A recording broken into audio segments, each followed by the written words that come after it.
comme chaque année, le 1er mai 2026 a donné lieu à de nombreuses manifestations partout en France. À Paris, les syndicats ont appelé à une forte mobilisation pour porter les revendications sociales et politiques du moment. Les 5 confédérations, CFDT, CGT, FO, CFE, CGC, CFTC, dénoncent toutes le projet de loi présenté le 29 avril qui prévoit dès 2027 d'autoriser le travail des boulangers et fleuristes. Malgré leur opposition unanime, le gouvernement maintient sa réforme. On est opposé au 1er mai de travailler parce que c'est un jour de symbole qui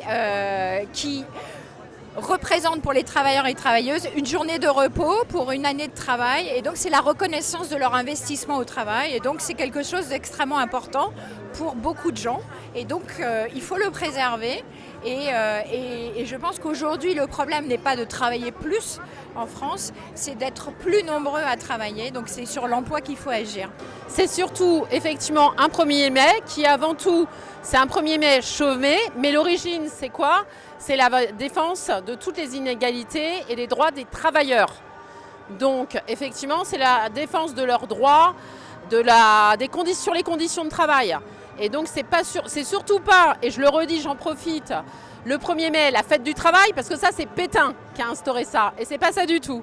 Donc c'est vraiment pour la liberté des travailleurs, le droit à travailler dignement, dans des bonnes conditions, avec des salaires à la hauteur de leur force de travail. Au-delà du rejet de ce projet de loi, les manifestants ont également revendiqué des hausses de salaire pour faire face à la flambée des prix et défendre le pouvoir d'achat dans un contexte inflationniste alimenté notamment par les tensions liées à la guerre en Iran. On manifeste ce 1er mai dans un contexte spécial de guerre. On se dirige vers une escalade guerrière et militaire indéniablement. Il y a l'agression impérialiste des États-Unis, de leur allié génocidaire d'Israël, avec le soutien de la France de Macron contre le peuple iranien, qui est vraiment une sale guerre pour les seuls intérêts capitalistes et de pétrole, dans un contexte où on a le peuple palestinien qui subit un génocide. Et donc évidemment, cette journée internationale de lutte des travailleurs, elle se passe dans ce contexte d'escalade militaire. Donc on est un certain nombre à la refuser, à ne pas en vouloir, à manifester tout en gardant l'aspect international de cette journée du 1er mai. Et évidemment, dans les boîtes, on a un certain nombre de travailleurs à discuter de l'impact de l'inflation. On s'en sort plus, payer le loyer.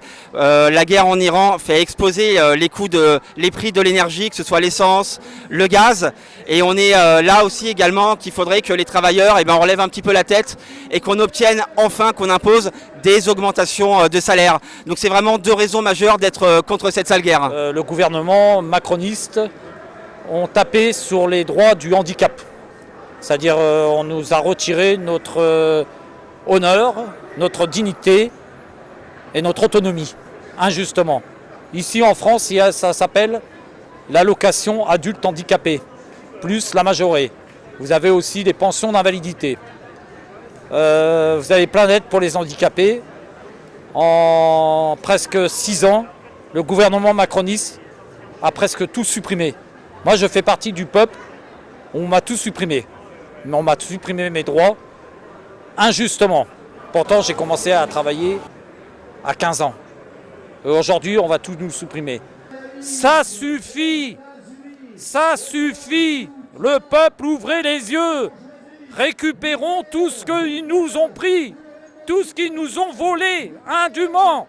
À Paris, le cortège s'était lancé à 14h depuis la place de la République en direction de la place de la Nation. Selon la CGT, plus de 300 000 personnes ont manifesté en France, dont 100 000 dans la capitale. Reportage par Mandaha TV.